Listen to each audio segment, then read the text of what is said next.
A flash of blue lights cut through the smoky haze outside the roadside bar as rain poured like bullets. Inside, a single dad named Cole Matthews sat at the counter, his worn leather jacket soaked through, his hands trembling around a glass of water he hadn't touched. He didn't drink anymore, not since the war, not since his wife died, not since his twin girls became his reason to live. But tonight, fate was about to test him again, and by the time the sirens faded, nothing about his quiet, broken life would ever be the same. The story of how a tired veteran found himself protecting two strangers, only to discover they were far from helpless, would echo across the town for years. But it began with a look, a warning, and a choice between walking away or standing up once more. Cole had come to that old bar on the outskirts of Lincoln County to pick up extra security work. He wasn't there to drink or talk. He just wanted to earn enough to fix the transmission on his pickup before winter hit. His twins, Abby and June, were asleep back home with his neighbor watching over them. But when the doors burst open and two young women stumbled inside, drenched, shivering, and looking terrified, Cole's instincts woke like a sleeping wolf. The girls looked identical, same dark hair, same piercing eyes, but they weren't identical in fear. One looked over her shoulder every few seconds, scanning the room like a soldier. The other was trembling, clutching her phone as if it were a lifeline. When three uniformed police officers entered moments later, everything in Cole's gut screamed that something was wrong. Not with the girls, but with the men chasing them. The lead officer barked, "You two, step outside now!" His tone wasn't that of someone offering help. It was of someone cornering prey.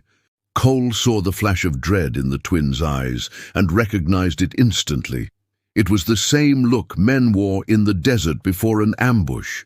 Before he even knew why, Cole stepped forward. "They said they were waiting for a ride," he said evenly, putting himself between the girls and the cops. "This is police business," one of them snapped. "Back off, old man." Old man. The insult didn't bother him, but the aggression did. His heart rate steadied, just like it used to in the field. "Funny," he said quietly. "I've heard that tone before, usually from men who know they're lying." The tension thickened. The bar went silent, except for the hum of neon lights and the drip of rainwater off the girls' coats. Cole's mind raced.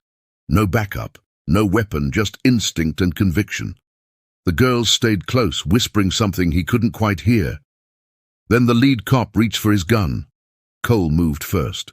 The next few seconds were a blur, a swift sidestep, a disarm, the metallic crack of a gun hitting the floor. He didn't hurt anyone, just neutralized the threat. The girls reacted fast, too fast for civilians. The one who'd seemed scared grabbed the other's hand and said firmly, "We need to leave, now." They bolted out the back door, and despite the chaos, Cole followed.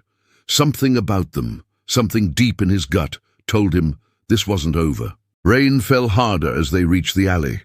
The girls huddled behind a dumpster, whispering into tiny earpieces. Cole caught a few words. Location compromised, extraction delayed. His breath caught. That was not civilian talk. "Who are you?" he demanded. The Boulder twin turned, eyes sharp now, no trace of fear. "We're the ones trying to stop them," she said, "and you just painted a target on your back." Sirens wailed closer. The other twin looked up at him, guilt and determination flashing across her face. "You didn't need to help us," she said softly. Cole gave a faint smile. "Yeah, well, old habits die hard." Before he could say more, a bullet shattered a window above them. They ducked, and the twins pulled compact pistols from hidden holsters under their jackets.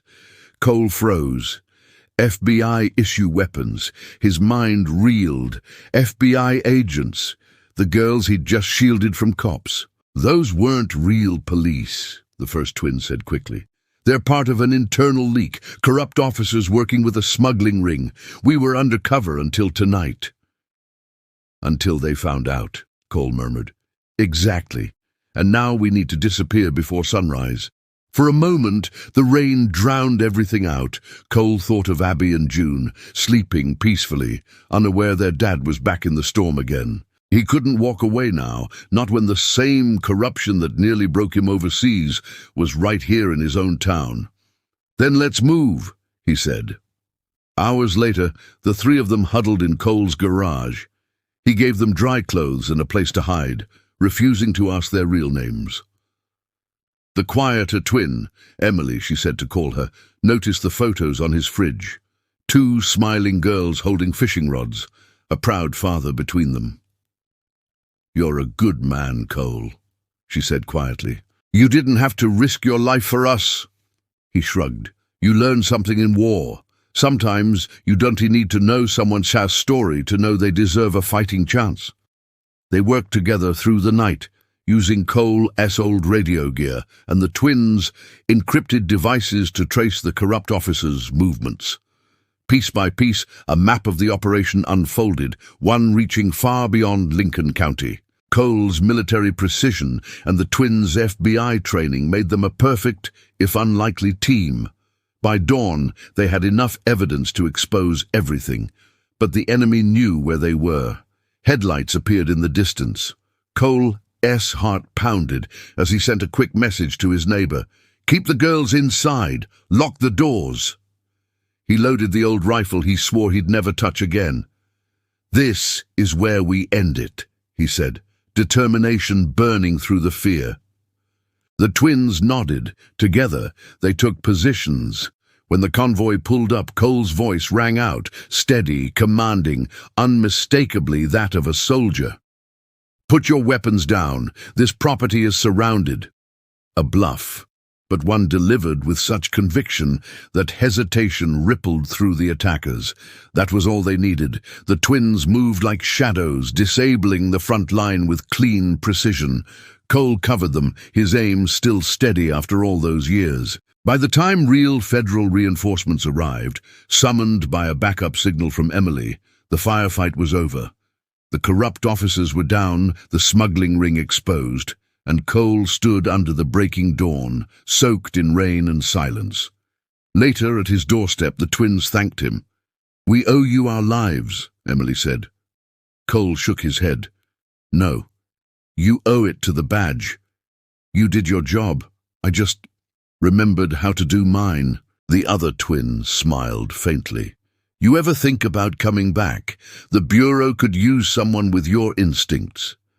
He looked past them toward the sound of laughter from inside, the sweet, sleepy giggles of Abby and June. "I already have a unit to lead," he said softly. 2 of them.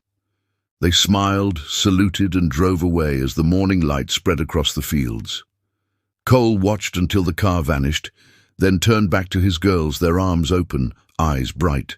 For the first time in years, he felt peace, not the kind born from silence but from purpose, because sometimes heroes don't retire, they just change what they fight for.